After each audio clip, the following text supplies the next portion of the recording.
Interracial, gay love story with my best friend. It all started with a look I couldn't forget. You know that kind of moment, the one that sneaks up on you when you least expect it and refuses to leave your mind. He was my closest friend, the one I trusted more than anyone else. But somewhere between the late-night talks and the moments of silent understanding, something changed, and it terrified me. This isn't just a story about love. It's about discovering a side of myself I tried to hide, about the fear of losing a friendship while secretly craving something more. And if you've ever stood on that thin line between friendship and love, you know exactly how dangerous and beautiful it can be. Stay with me through this journey. What happened between us will leave you breathless, and trust me, you'll want to see how it all ends. Before we dive in, don't forget to hit that subscribe button, like this video, and turn on notifications. This story will take you places you didn't expect, and you won't want to miss a single moment. It's strange how the most complicated feelings sneak in during the simplest moments. That night wasn't supposed to be different. We were just two friends, me and Jalen, sitting on the back porch, listening to the quiet hum of the city blending with the crickets. The summer air was heavy, warm against my skin, and Jalen sat there, sipping his beer, looking out over the small backyard like he was searching for answers in the dark. Jalen. God, even his name stirred something in me I wasn't ready to face. Tall, effortlessly handsome, his skin smooth and dark like polished onyx under the glow of the porch light. His smile could light up the darkest rooms, and yet, that night, he wasn't smiling. Neither was I. "So, you ever think about what comes next?" he asked, his voice low, almost blending with the night. I swallowed hard, pretending not to notice how his forearm flexed when he lifted the bottle to his lips. "Like after college? Or after this beer?" I tried to keep it light, but the way he turned his eyes toward me, serious and unblinking, made my heart skip. "After all of it," he said simply. "When all the expectations fade, who are we really supposed to be then?" That question, it felt like a punch to the gut, because lately I'd been wondering exactly that. Who was I supposed to be? And why did every version of that answer seem to include him standing next to me? I laughed nervously, running a hand through my hair, trying to act cool while my mind raced through every moment we'd shared. Late-night drives, falling asleep on his couch after binge-watching old movies. That time he hugged me a little too long when my dad got sick. The closeness had always been there, but I convinced myself it was just friendship. Nothing more. Right? "You're thinking too hard," he teased, leaning back on the creaky old bench, his legs stretched out. His knee brushed against mine, just barely, but enough to send a current straight through me. "You think too much too," I shot back, but my voice betrayed me. It sounded too soft, too vulnerable. He looked at me then, really looked, like he could see through every wall I'd carefully built. And for a second, just a heartbeat of a moment, I wondered if he knew, if he'd always known. The air felt heavier, his gaze didn't waver, and I couldn't look away. "Tell me something real, Liam," he said suddenly, his voice rough, almost like a challenge. "Something real?"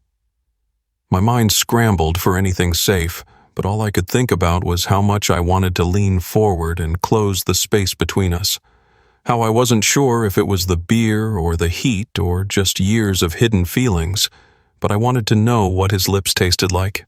Instead, I forced out, "I'm scared I'm becoming someone I don't even recognize." Jalen tilted his head, his eyes softer now. "That's not a bad thing," he murmured. "Maybe that's exactly who you're supposed to become." I couldn't breathe.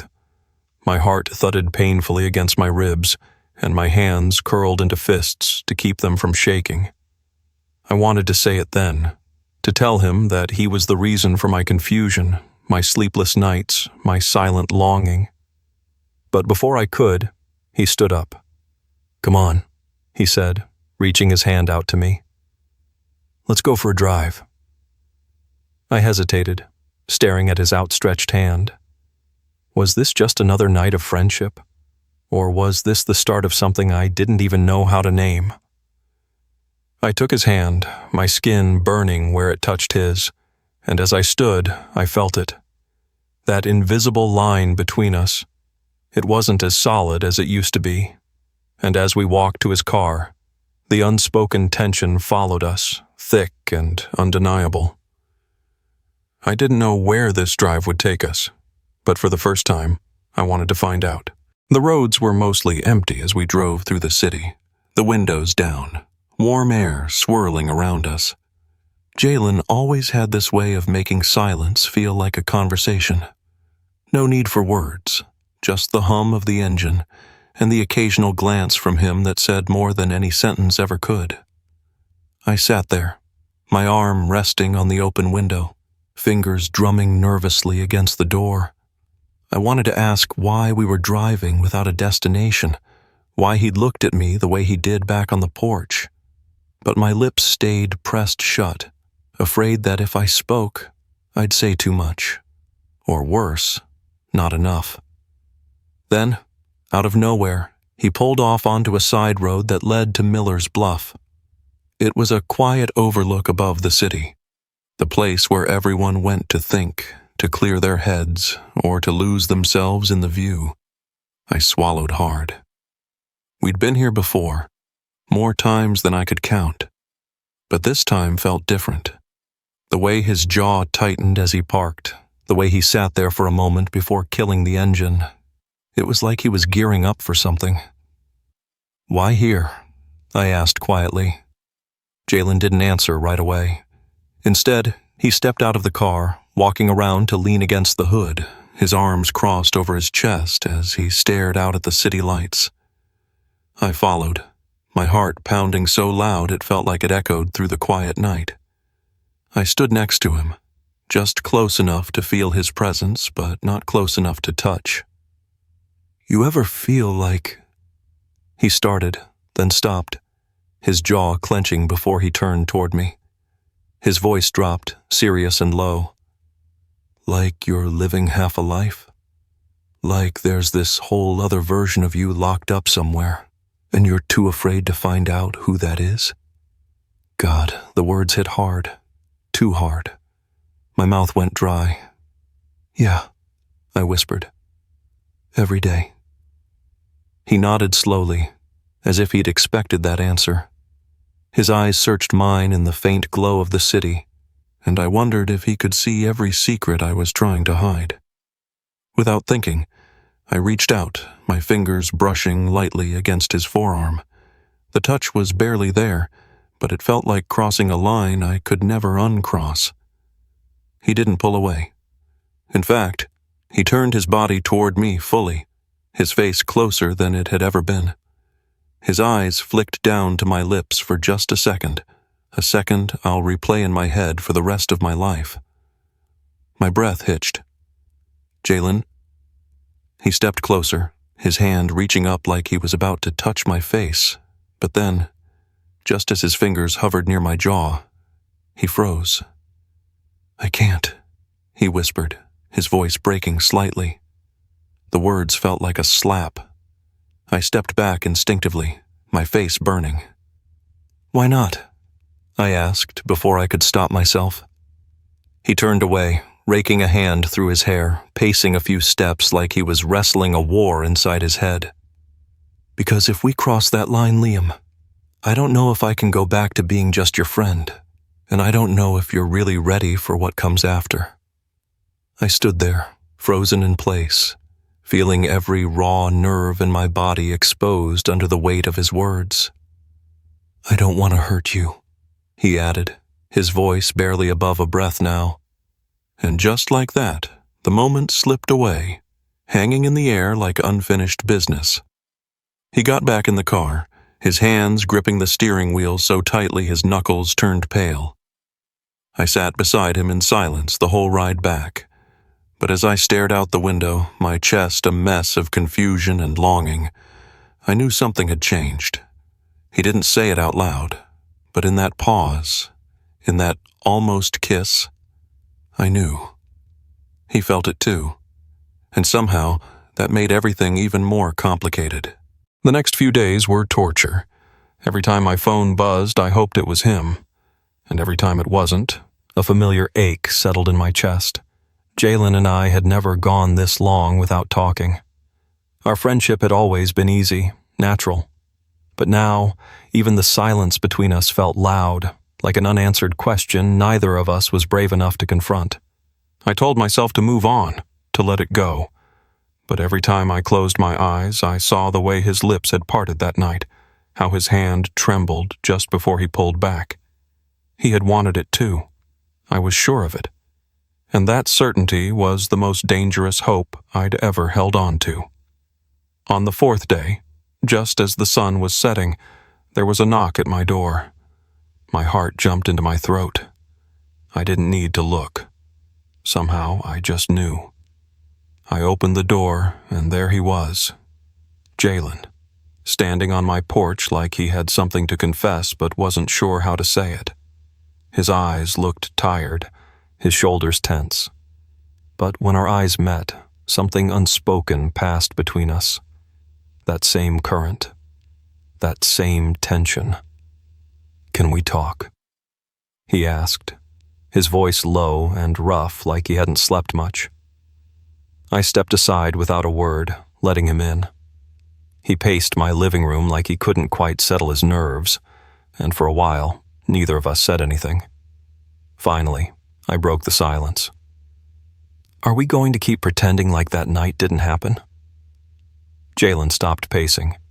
His eyes locked onto mine, and for a long moment it felt like the air itself held its breath. "I haven't stopped thinking about it," he admitted quietly. "About what almost happened. About what I wanted to happen." My throat went dry. I sat down on the edge of the couch, my fingers twisting nervously. "Then why didn't you let it?" He exhaled, his hands resting on his hips. "Because it scared the hell out of me, Liam. You've always known who you are. I'm still figuring it out." I shook my head. "That's not true. You know exactly who you are, Jalen. You're just afraid of what that means." He sat down beside me then, closer than he had before. So close I could feel the heat of his body against mine. His head dropped forward, his elbows resting on his knees. "You're right. I'm terrified. I keep thinking, if we cross that line, there's no going back." "Maybe we're not supposed to go back," I whispered. He turned his head toward me, his eyes dark and searching. And before I could think, before fear could wrap its hands around my throat, I reached out and took his hand. At first, he froze, but then his fingers tightened around mine, like he was holding on to something he'd been drowning without. Slowly, he lifted my hand to his lips, his eyes never leaving mine. And when his lips brushed my knuckles, my entire world tipped sideways. It wasn't a kiss.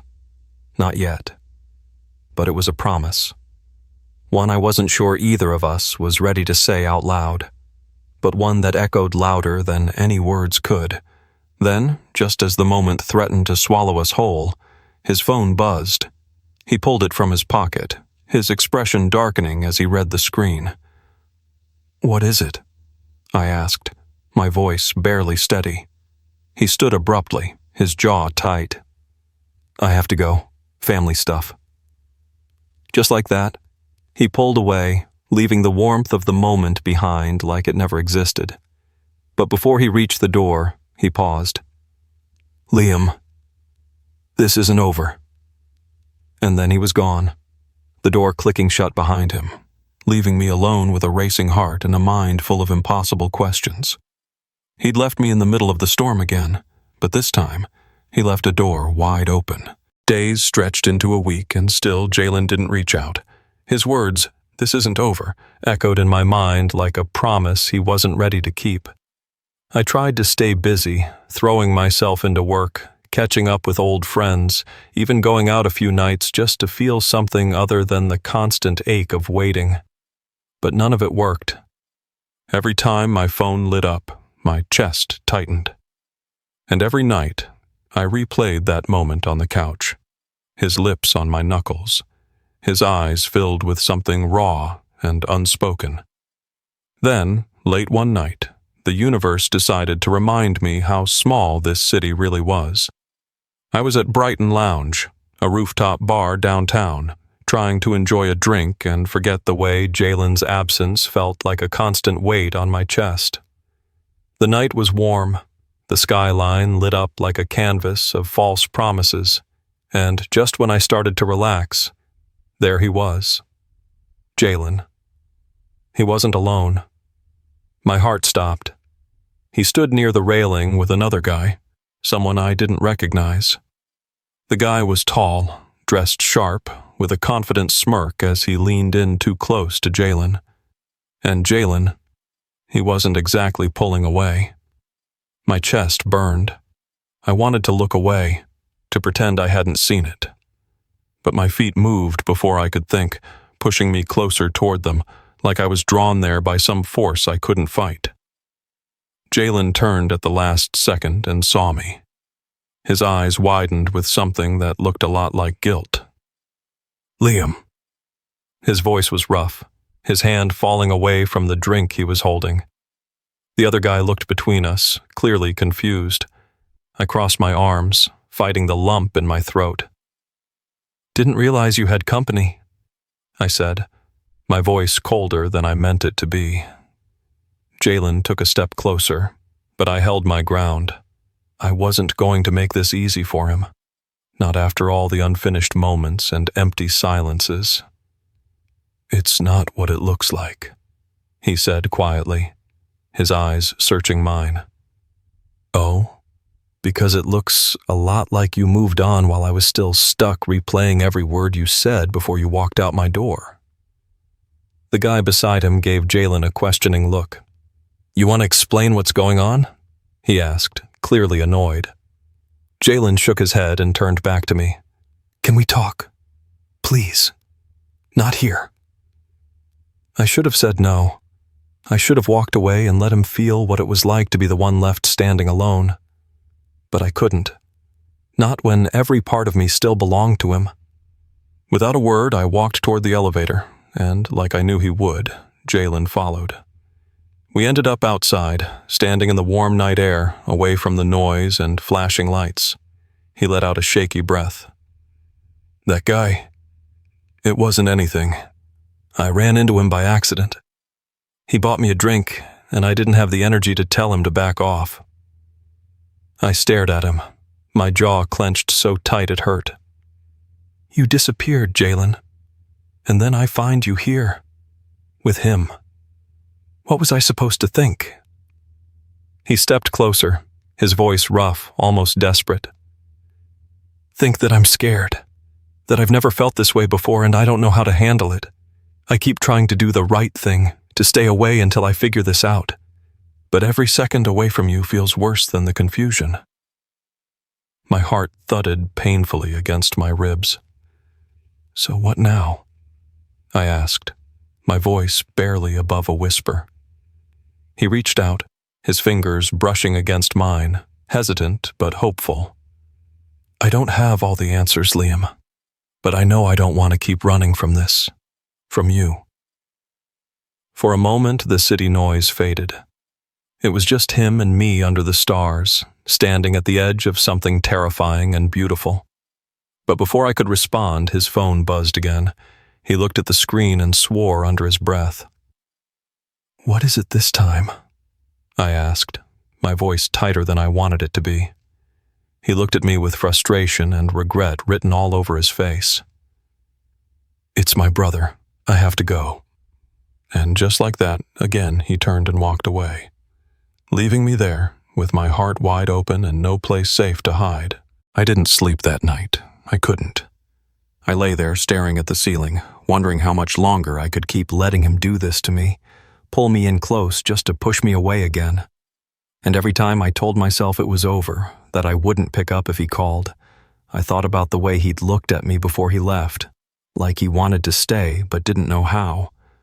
By mid-morning my phone rang. My heart betrayed me before my mind caught up. I answered it. "Liam, can you meet me?" His voice was raw, quieter than usual. "Please, I need to tell you something." My pulse thundered in my ears. "Where?" "Suncrest Park, the old stone bridge." That was our place, where we used to spend summers talking about everything and nothing, where secrets felt safe, hidden beneath the shade of the oaks.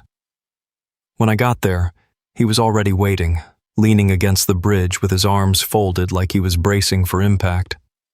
He looked tired, like he hadn't slept either. I walked up slowly, my footsteps crunching over the gravel path. He turned at the sound, and for a second, neither of us spoke. Then he broke the silence. "I'm done running, Liam," he said, his voice cracking. "Last night, when you saw me with that guy, I hated myself for it. Not because I did anything wrong, but because it made you think, if only for a second, that you weren't the only one I wanted." My throat tightened. Jalen took a shaky breath. "The truth is, I've been in love with you for longer than I'm proud to admit.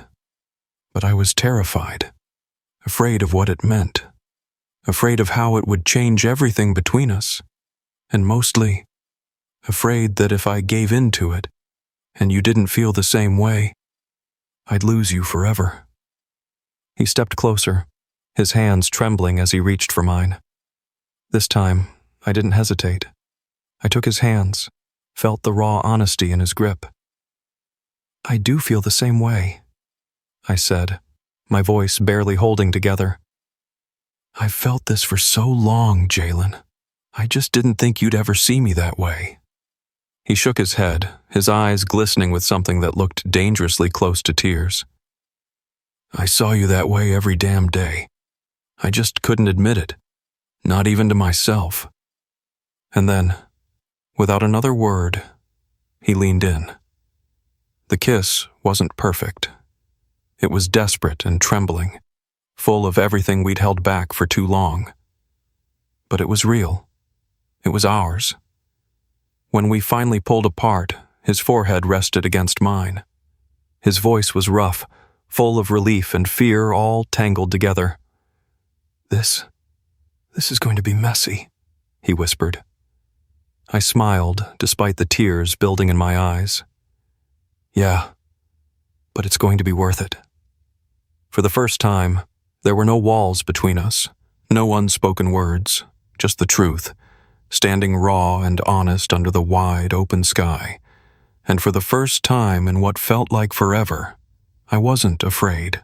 Life didn't magically become easier after that day, but it became clearer. Jalen stopped hiding, and so did I.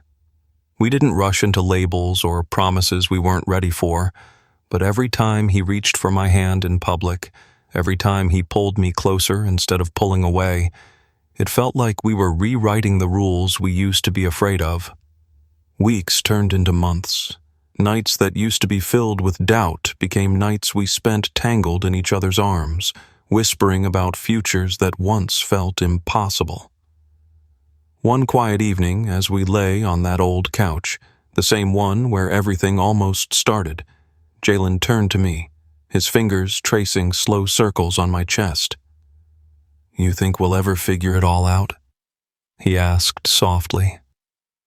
I smiled, pressing my lips to his forehead. "I think we already have. We're just living it one day at a time." And in that moment, with nothing but his warmth against me and the sound of his breathing in the dark, I finally understood. Sometimes love doesn't arrive with fireworks or certainty. Sometimes it's the quiet choice you make every single day. And we were choosing it, together.